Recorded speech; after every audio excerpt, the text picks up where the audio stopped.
Mis hermanos, es difícil distinguir una copia fiel de un original cuando los ojos del que examina no son ojos expertos ni entrenados.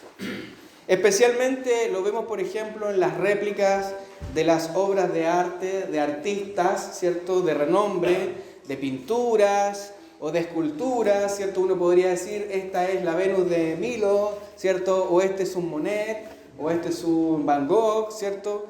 Y a veces está en un lugar público y todos creemos que es el original. Sin embargo, está el nivel de precisión que solo un experto podría decir lo contrario. Ahora, es interesante, para comenzar la introducción, distinguir los conceptos de réplica, ¿cierto? Lo cual es una copia fiel hecha por el mismo autor o autorizada por él. Eso es una réplica, ¿ya? Sin embargo, una mala copia, ¿cierto?, o no autorizada, es llamada plagio del original. Y es interesante que los apóstoles en el Nuevo Testamento nos llamen a ser imitadores, ¿cierto? Imitadores de ellos, imitadores de Dios, ¿cierto?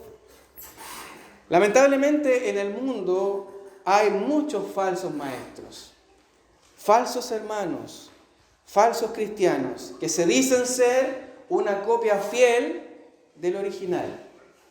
Pero a la luz de sus enseñanzas, de sus hechos, podemos distinguir su falsedad.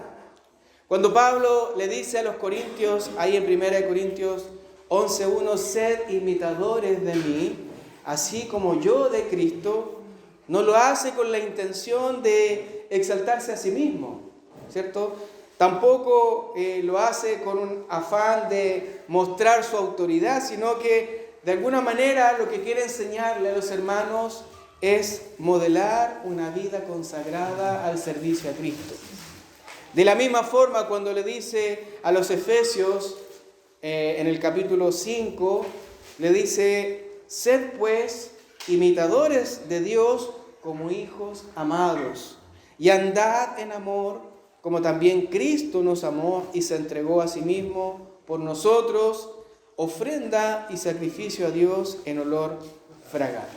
Por lo tanto, podemos entender que finalmente el modelo perfecto es Cristo el Señor, ¿ya? Y el cristiano no tiene un llamado superior o un propósito más grande que el de imitar a su Señor. Ese es el propósito mismo de la santificación, ¿cierto? Que hemos entendido que no es que nos empiece a crecer una aureola, ¿cierto? Ni que nos salgan alas, ¿cierto? Ni que tengamos un rostro resplandeciente, sino que es un proceso por el cual el Espíritu Santo empieza a modelar tu vida llena de faltas y pecados para llevarla al modelo perfecto, al molde perfecto. Es como lo hemos dicho en otras oportunidades, es como si un escultor tuviera al frente el modelo y tuviera un bloque en bruto que eres tú, ¿cierto? Y con un cincel y un martillo empieza a esculpir tu vida y a sacar todo aquello que al Señor no le agrada. Ese es el proceso de santificación y que se inicia desde el momento en que fuimos regenerados y se termina cuando el Señor nos llama a su presencia. Por lo tanto, el propósito de ello es crecer en la semejanza al Señor mientras le sirvamos en la tierra.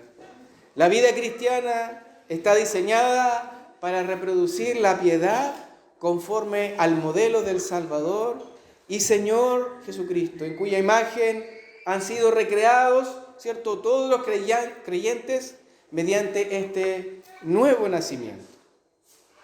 Pablo dice en el libro de Romanos, en el capítulo 8, porque a los que antes conoció. Es decir, había un conocimiento previo de cada uno de sus hijos y entendemos que Él nos conoció desde antes de la fundación del mundo. Dice, porque a los que antes conoció, también los predestinó para que fuesen, fíjese usted, no para que fuesen unas personas de una alcurnia especial, ni de un nivel socioeconómico especial, ni de un conocimiento humano especial. No, sino que Él dice que fue para que fuesen hechos conforme a la imagen de su Hijo. Para eso Él nos conoció, para eso Él nos predestinó, para que fuéramos hechos conforme a la imagen de su Hijo, para que Él sea el primogénito entre muchos hermanos. Por lo tanto, como hijos amados de Dios, los creyentes deben ser cada vez más como su Padre Celestial. Eso es ser imitadores de Dios.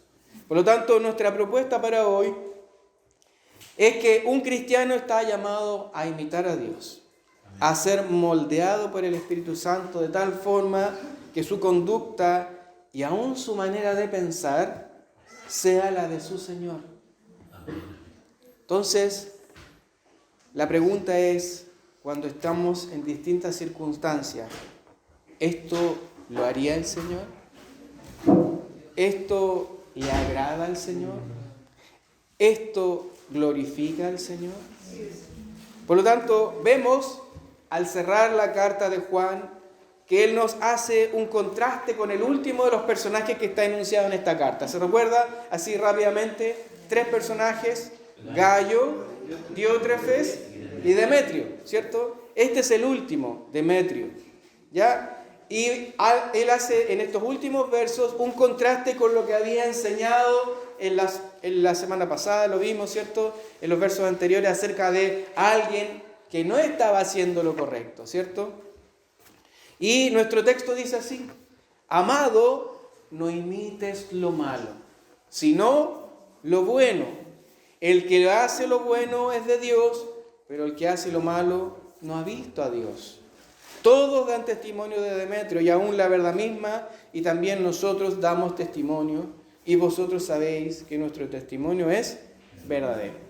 ¿A quién está dirigida la carta? Está dirigida al primer personaje, que era Gayo, ¿cierto? El apóstol Juan, escribiéndole a Gayo, ¿cierto? Le dice: amado, no imites lo malo, ¿cierto?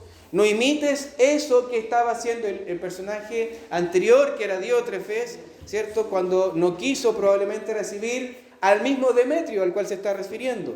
Por el contrario, lo insta a modelar lo bueno como lo hace Demetrio. La semana pasada, ¿cierto? En nuestra introducción vimos muchos ejemplos de hombres orgullosos. ¿Se acuerda de esa palabra? Orgullosos, que dieron muestra de que lo que había en su corazón, por medio de sus acciones, no era agradable ante los ojos de Dios. El hombre piadoso, de igual forma, manifiesta externamente lo que hay en su corazón como un fruto del Espíritu Santo. Y Juan explica de esta forma: el que hace lo bueno es de Dios, pero el que hace lo malo no ha visto a Dios. Esto pareciera ser un recordatorio de algunas enseñanzas que él ya había hecho en su primera epístola, ¿ya? Donde entendíamos que la fe verdadera era expresada, ¿cierto? En un cristiano verdadero, en un hijo de Dios, de una manera externa en su forma de vivir, ¿ya? En su conducta. Recordemos que Juan, cuando escribe su primera carta, le escribe a la iglesia para que entendieran los hermanos, los hijos de Dios verdaderos, para que estuvieran seguros de su salvación, y lo hace, o lo hizo, ¿cierto?, con la técnica de los contrastes. ¿Se acuerdan? Los hijos de luz y los hijos de las tinieblas, ¿cierto? Por lo tanto, estar seguros de nuestra salvación es un gozo para los cristianos verdaderos, ¿ya? Y podemos disfrutarlo solo por su gracia. Es una misericordia, ¿cierto?, el que podamos entender que somos salvos y gozarnos en que hemos sido elegidos de parte del Señor. Y esta seguridad de la salvación sepa usted que por mucho tiempo fue refutada por la Iglesia Católica, ¿ya? Y hasta ahora, ¿cierto? El catolicismo romano establece en el Concilio de Trento, que se hizo en el 1545, después de la Reforma, ¿cierto?, que decía que cualquiera que esté seguro de que es salvo es un hereje. Fíjese usted el contraste, ¿cierto?, con lo que enseñaba la palabra del Señor. ¿Por qué ellos decían eso? Bueno, porque ellos entienden, a la luz de sus razonamientos humanos, ¿cierto?, que la salvación es una obra sinérgica. ¿Qué significa eso? Que es una obra que empieza por parte de Dios, pero con la ayuda del cristiano. ¿Ya? Solo con la Reforma y a la luz de la enseñanza del verdadero Evangelio, entendemos que nuestra salvación, ¿cierto?, es una obra unilateral de parte de Dios. Es una obra monergista, es decir, de una sola parte. Y esa parte no viene de nosotros, sino que viene de parte de Dios. O sea, por lo tanto, yo soy salvo gracias a lo que Dios hizo por mí. Yo no podía aportar absolutamente nada para poder ser salvo. ¿Amén? Por lo tanto, cuando Juan escribe, ¿cierto?, en su primera carta, en el capítulo 2, busque usted ahí, primera de Juan, capítulo 2.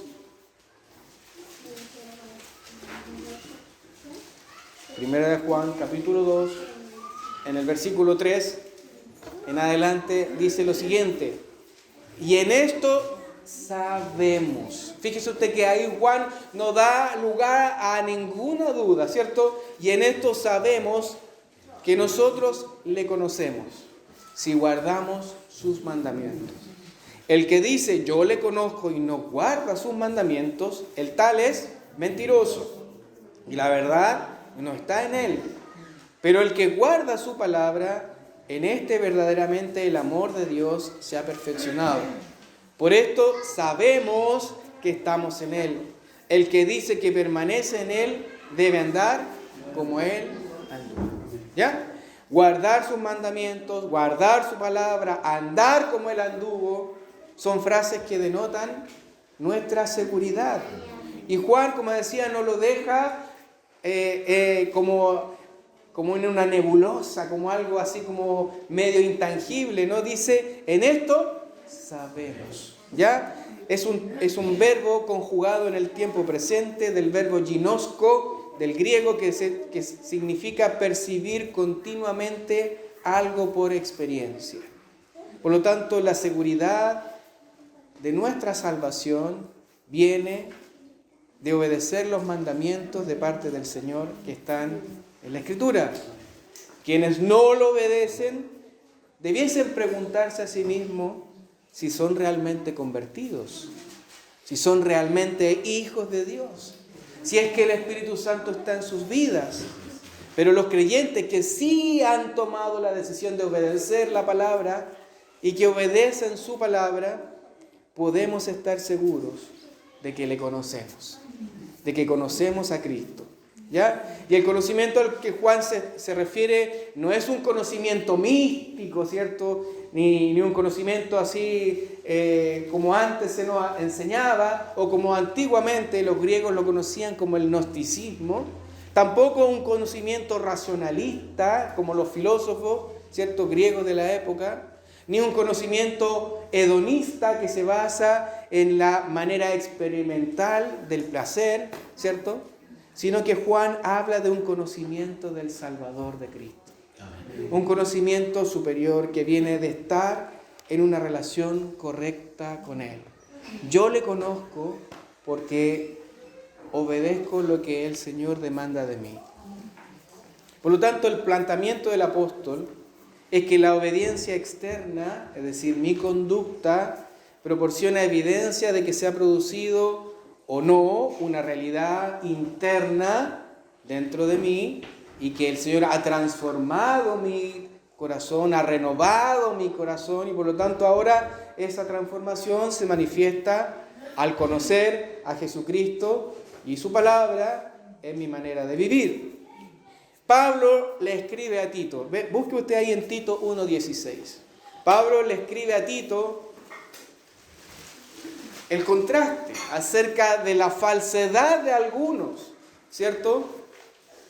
Y le dice que esos algunos que profesan conocer a Dios, pero con los hechos lo niegan, siendo abominables y rebeldes, reprobados en cuanto a toda buena obra. Por lo tanto, algunos podrían decirse: yo soy cristiano, ¿cierto? Yo soy hijo de Dios, ¿cierto? Pero con sus hechos lo niegan. Eso es lo que dice Pablo ahí en Tito. Por lo tanto, entendemos que este proceso de regeneración se traduce en una conducta externa, en una obediencia a su palabra. Ahora, hay que dejar en claro que la Biblia es muy tajante al decir que nuestras buenas obras no nos van a salvar. ¿Ya? Pablo lo deja claro. Mire, lea ahí en Gálatas 2. Acompáñeme ahí en la lectura. Gálatas capítulo 2.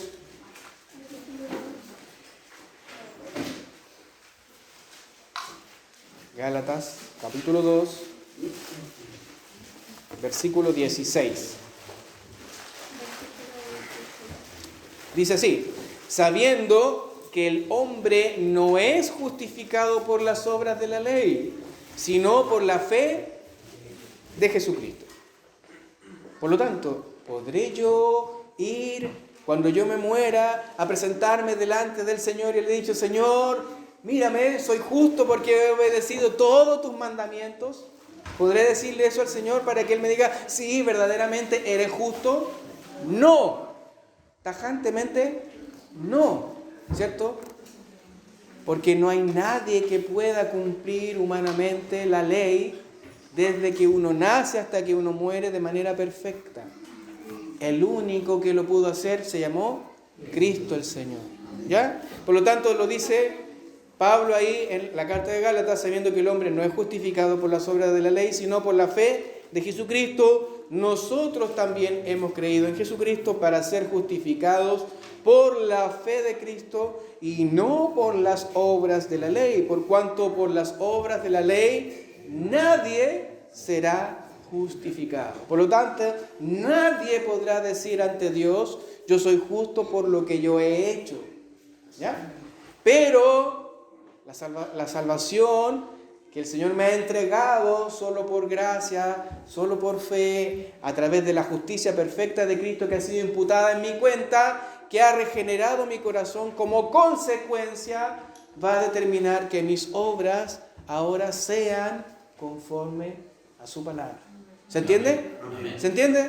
Por lo tanto, yo no puedo justificarme por mis obras, pero al Señor, al regenerar mi vida, va a producir buenas obras. ¿Ya?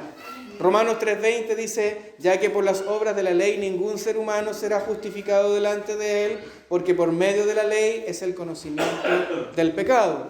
Sin embargo, como decíamos, la obediencia es la prueba externa y visible de nuestra salvación.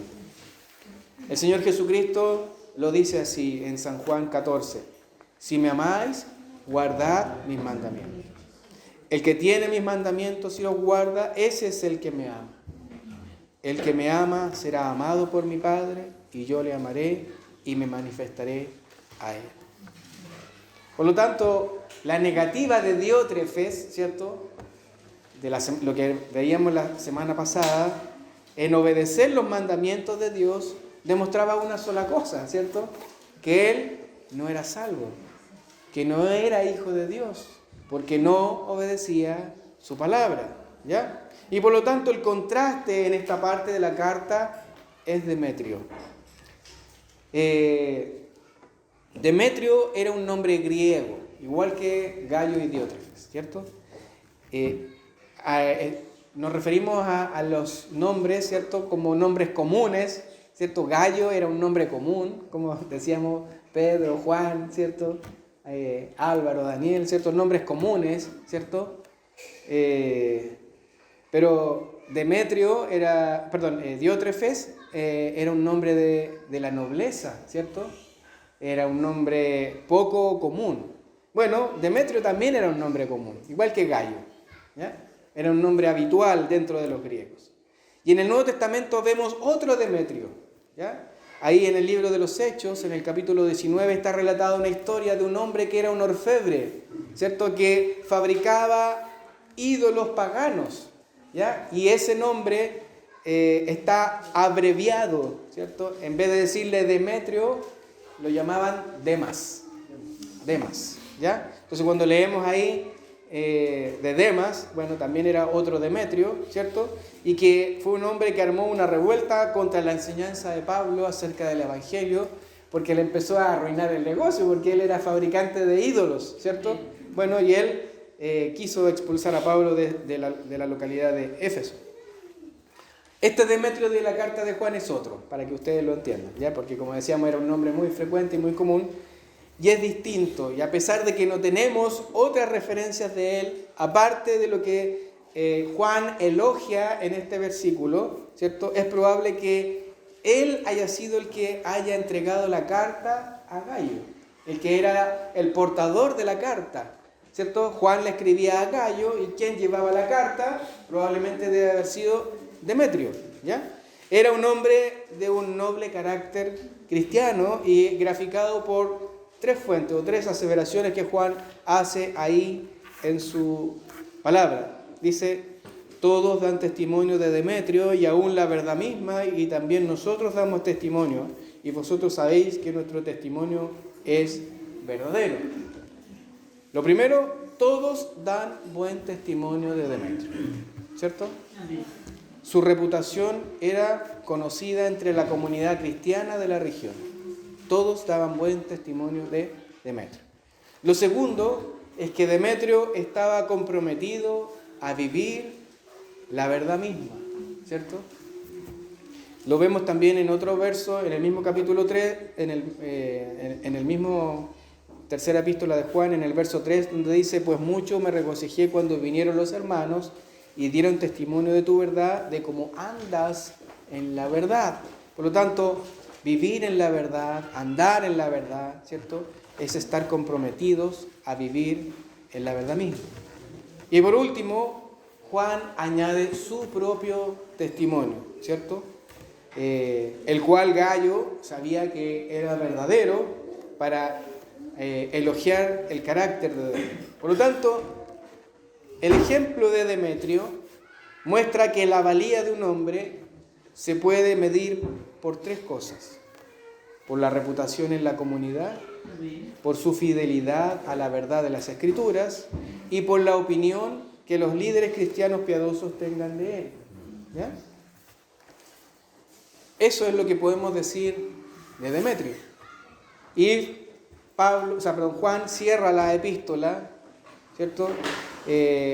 Muy parecido a como cierra la segunda carta, cuando dice, yo tenía muchas cosas que escribirte, pero no quiero escribírtelas con tinta y pluma, porque espero verte en breve y hablaremos cara a cara. Había muchos otros temas que quedaron pendientes probablemente y serían tratados en persona, y finaliza con su deseo al despedirse, la paz sea contigo.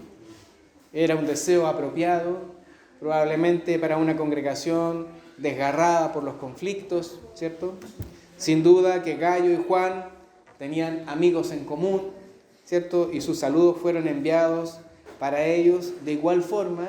Y hay una frase, ¿cierto?, que es muy cercana, ¿cierto?, cuando le dice, saluda tú a los amigos a cada uno en particular. No es un saludo al voleo, ¿cierto?, sino que salúdalos a cada uno en particular.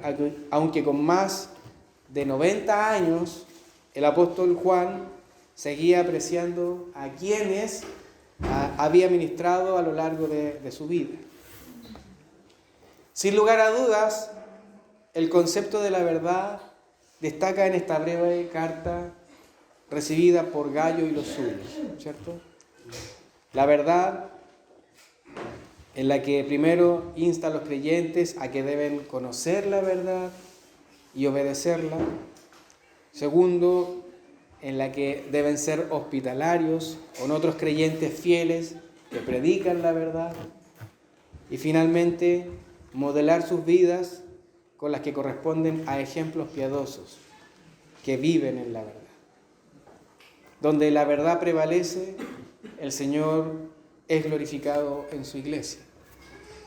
Nosotros recibimos la enseñanza de las 3 epístolas de Juan, donde el amor y la verdad son verdades que se conjugan de manera complementaria para nuestra iglesia local, para Comunidad de Gracia. Hoy estás frente a estos últimos versos de esta carta, donde se nos invita a ser imitadores de Dios como un mandato. Por lo tanto, la pregunta es, ¿qué podemos concluir de manera personal para nuestra vida?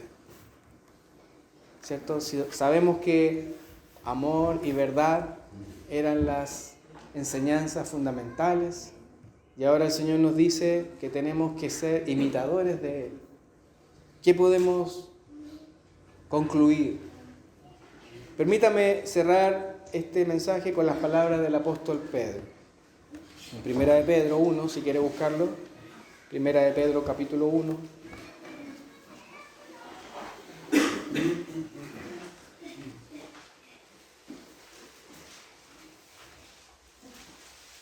Desde el versículo 14 al 16 dice así: como hijos obedientes, no os conforméis a los deseos que antes teníais estando en vuestra ignorancia, sino como aquel que os llamó es santo, sed también vosotros santos en toda vuestra manera de vivir, porque escrito está: sed santos, porque yo soy santo. Amén. La pregunta es, ¿cómo está tu vida? ¿Sigues aún con algún resabio de esa vida pasada de la cual fuiste liberado? Tal vez tienes situaciones diversas, ¿cierto? Pruebas, estímulos visuales, maltratos, y hasta pueden haber insultos en tu contra. Tú puedes observar de manera consciente y activa qué es lo que sale de tu boca y de tu mente cuando te expones a esos estímulos. ¿Puedes decir con certeza que eres un imitador de Dios y su carácter? ¿O eres un imitador de la actitud del mundo? ¿Qué sale de ti cuando te pinchan, cuando te estimulan, cuando te provocan? ¿Qué sale de ti? ¿Eres un imitador de Dios o eres un imitador del mundo? Pedro nos dice que ya no debemos conformarnos a esos deseos que teníamos en tiempo pasado, ¿cierto? En tiempo de ignorancia de la verdad. Pero ahora que ya no somos tinieblas, ya no somos ignorantes de la verdad, que solo por gracia y misericordia fueron abiertos nuestros ojos y nuestros oídos, podemos entender quiénes o qué éramos. Éramos tinieblas, éramos muertos espirituales, cadáveres malolientes, detestables para los ojos de Dios. Eso éramos. Y tal vez hasta nos creíamos que éramos buenos cristianos. Pero esta es la dulzura del Evangelio. Que si te arrepientes de tus pecados y reconoces tu insuficiencia para poder justificarte a este Dios, ante este Dios santo y justo, Él te extiende tu misericordia, su misericordia, y te da algo que tú no mereces, y pondrá un corazón nuevo, y pondrá dentro de ti algo que te hará convencerte de pecado, ¿cierto? Su Espíritu Santo habitará contigo y ahora cuando te pinchan y tú reaccionas mal y dices: Señor, ¿cómo pude pensar esto? ¿Cómo pude decir esto? ¿Cómo pudo salir esta palabra de mí? ¿O cómo pude mirar con esos ojos a esa persona? Tenga misericordia el Señor de nosotros. Solo aquellos a quienes Dios ha regenerado podrán mostrar amor y verdad como un fruto de lo que Dios ha hecho en su vida. Por lo tanto, mis hermanos de Comunidad de Gracia, animémonos unos a otros, estimulándonos al amor, orando los unos por los otros, corrigiéndonos con amor, ¿cierto? Al confrontarnos con la verdad de su palabra, para que podamos ser fieles imitadores de Dios. Esa es la palabra para esta mañana. Le invito a que cerremos nuestros ojos y oremos delante de la presencia del Señor.